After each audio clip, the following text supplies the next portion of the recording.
Women are making society polygamous. Now, this is obviously a very provocative title, but that doesn't necessarily mean that it isn't true. And I hope to back it up with some evidence and arguments in this episode.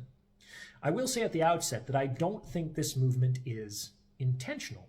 That is, I don't think that women are consciously attempting to accomplish this purpose. This is an epiphenomenon that emerges out of the data en masse, kind of like how a wave emerges out of the movements of individual particles, none of which are particularly wave-like. None of the molecules has any awareness that it is contributing to the wave, but the wave arises out of the molecules nonetheless. This is the mystery surrounding individuals and populations. The two are obviously connected, but it's impossible to see how unless you take a wide enough vantage. And of course, before I lay out my arguments, please be sure to like this episode and subscribe to this channel. It takes less than a second, costs you nothing, and it's also a way for you to be a part of something much larger than yourself. So, do the thing. Now, to understand why this is happening, why women are making society polygamous, you have to first understand that women today are absolutely crushing it. While there was a gender gap that clearly favored men 50 years ago, we now have a gender gap that clearly favors women. And in many domains, the size of this gender gap is larger than the size of the gender gap that we had a half century ago. Probably for the first time in human history, in most Western societies, childless women under 30 are earning more than childless men under 30. Women are graduating from high school, from college, from postgraduate institutions at a significantly higher rate than men. In fact, at a nearly 2-to-1 ratio. They are doing very well, so hooray women. That said, all this success does come with an unintended consequence with respect to the dating market. And before the women complain, well, who cares about dating? Let me just say that you should care about dating because unless you want to go back to your father choosing your husband for you, this is pretty much the only pathway to long-term relationships, marriage, and children, which are things I often hear women caring about. So problems with dating will have important downstream consequences.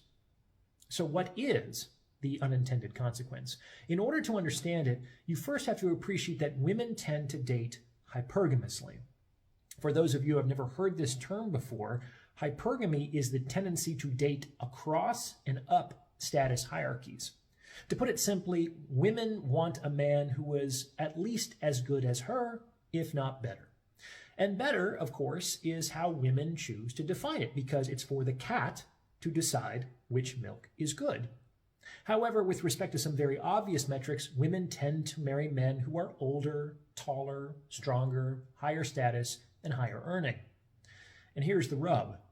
If women are outperforming most men, and women continue to date hypergamously, then voila. You have an increasingly shrinking pool of men that the majority of women would even consider as candidates for dating and mating. And that's bad for women because fewer eligible men significantly increases the intra-sex competition for a dwindling pool of potential mates. And it's also bad for most men because most men are just flat out being disqualified from the sexual marketplace. On the other hand, if you are a top 10% man, a top 5% man, wow, is it a time to be alive? And why is that? Because all of these beautiful, high-achieving, intelligent, successful women are competing for you, one of a smaller and smaller subset of men. And the men at the top of these status hierarchies are just having a lot of sex with a lot of different women, and this phenomenon is accelerating at a fantastic rate. In the last 10 years, the number of sexual partners that the average man has had has remained the same. However, over that time, according to the General Social Survey, the number of men under 30 who had no sex in the past 10 years, and in the past year, has tripled from 10% to nearly 30%. This means that 1 in 3 young men have absolutely zero presence in the sexual marketplace. On the other hand, only roughly 1 in 6 women in that age group reported the same thing. This creates a correspondence of roughly 5 women for every 4 men. And that assumes an even distribution across the remaining participants, which is absolutely not the case. The top performing men are not only having more sex with more women, they're having a lot more sex with a lot more women. So what does this mean? Well, if you put 2 and 2 together, it means that society is becoming increasingly polygamous, in which a smaller and smaller subset of men are enjoying a larger share of the sexual access to all women. To put that 5-to-4 ratio another way, this means that 20% of women under 30 are currently in a polygamous relationship, whether they're aware of it or not. This situation is not conscious or intentional, but the data back it up. And just to be clear, this is not something men are doing.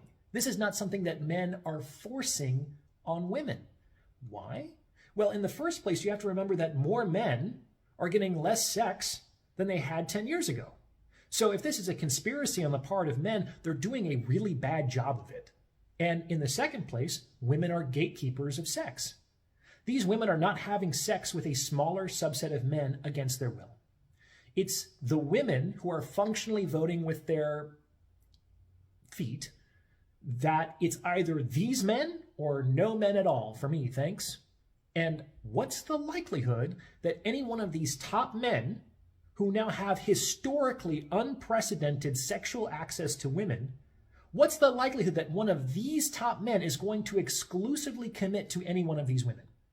I would say that it becomes increasingly smaller. So this is one of the unintended consequences of women's recent success. And what are the solutions?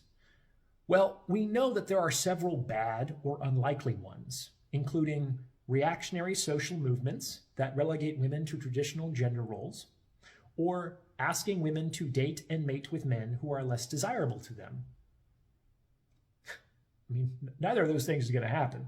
So to be honest, the best solution that I can come up with is to really support men. Like to support men with at least as much vigor and enthusiasm as we currently support women.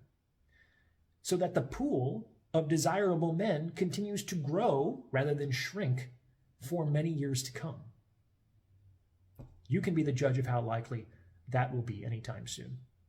What do you think? Let me know your thoughts in the comments below, and thank you for listening.